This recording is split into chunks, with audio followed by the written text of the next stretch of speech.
Hey everybody, Yankee here. I got a very specific question from a viewer last night. They asked me, would you do a video about why you should never, ever, under any circumstances, buy a gun with a credit card? And the answer to that is, no, I will not. Because believe it or not, that's how I buy my guns. And I'll explain more about that in a minute. But first I want to say I understand why some people say never buy a gun with a credit card. There's a couple of different camps that believe that. First one is just people who don't believe you should live outside your means. If you can't afford it, don't get it. Problem with that is a lot of things I really like I can't possibly afford.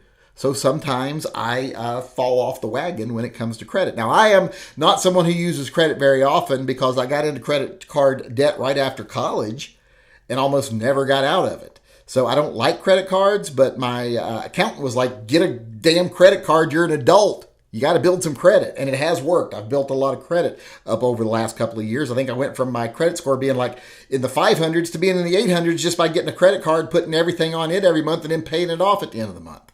So credit cards can be a good thing if you want to have a good credit rating. But there's a lot of people who say, just don't use them. And I can respect that opinion completely. I can't say I always adhere to it, but I respect it.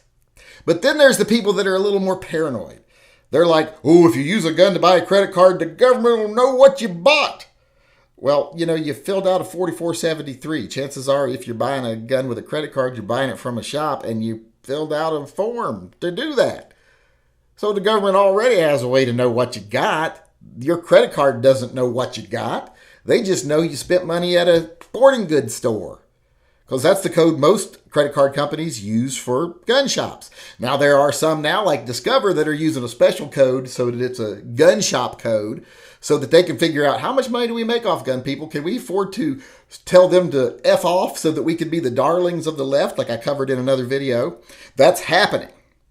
That's partly our fault, though, because a lot of people that are also pro-gun tend to be anti-credit. So the credit card companies are like, they're not our big customers, so we can probably crap on them and then make the left happy, and then the left will all run out and get Discover cards, that kind of mentality. But like I said, those people that are paranoid and say, the government will know what you have if you buy it, well, that's wrong. Government already has ways to know what you got. Like I said, you just filled out a 4473 and you're worried about Visa saying, hey, he spent $18 at this particular store. I think he might have bought some ammo. That's not happening, really. And the only reason credit cards want to know is because they want to do the PR move of being anti-gun. They want a virtue signal. So there actually isn't any reason to not buy a gun with a credit card if you're responsible. What I do is I use my credit card to buy a gun, and then I can't buy another gun until it's paid off. That's how I control my buying urges. If I go out and say I spend $1,200 on a gun, like I just did on that Moron, well, I can't buy another gun till it's paid off. That's how I control myself. And if, like the day after I did it, I saw another gun I had to have, well, I would have to be able to come up with the money to pay off the Moron and then put the other gun on the card. So I'd have to have the money. So that's how I control myself, is I buy things with a credit card. And like I say, it has helped my credit rating. It's made my life a little easier because I do that. I put things on the credit card, pay them off at the end of the month.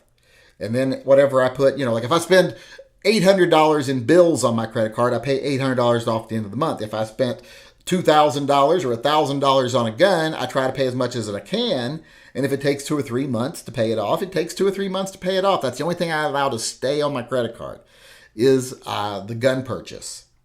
And it's real easy to do the math on that and figure it out. But that's how, like I said, how I control my spending. Is I put it on there, and then I can't get something else until I pay it off. In fact, I'm just getting ready to pay off the Moron next month. It'll be paid off, and then I'll be able to get something else. And I've actually got 2 things in mind I want to get. And once I am sure I'm going to pay it off next month, like I know nothing else is going to happen, like the radiator blows up on the truck, and I have to put money towards that. Once I know I'm getting that paid off next month, I'll let y'all know what the 2 things are. You can help me decide which one you think I should get. But until then, I'm like, I cannot tell people don't buy guns with credit cards.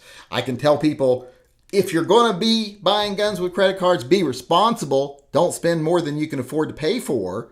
But that's just general life. It doesn't have anything to do with actually buying a gun. It's about buying anything because, like I said, the whole paranoia thing, I don't buy that. I just buy the people who think you should live within your means and not overextend yourself. So if you can afford a gun and you want to get the credit, the points, whatever, for buying it on a credit card, go right ahead. If you're responsible, there's nothing wrong with it, and you don't have to worry about being on some government list.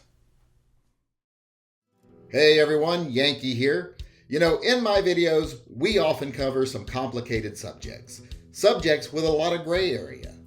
So if you would like to further discuss anything said in my videos, please join us in one of my live chats. Live chats are held most days at 6 p.m. Pacific time, except for Monday and Wednesday when they are at 5 p.m. Pacific. There is a clickable link to the live chats in the upper right-hand corner of this video. If you disagree with anything I've said in a video, feel free to participate in Spank the Yank.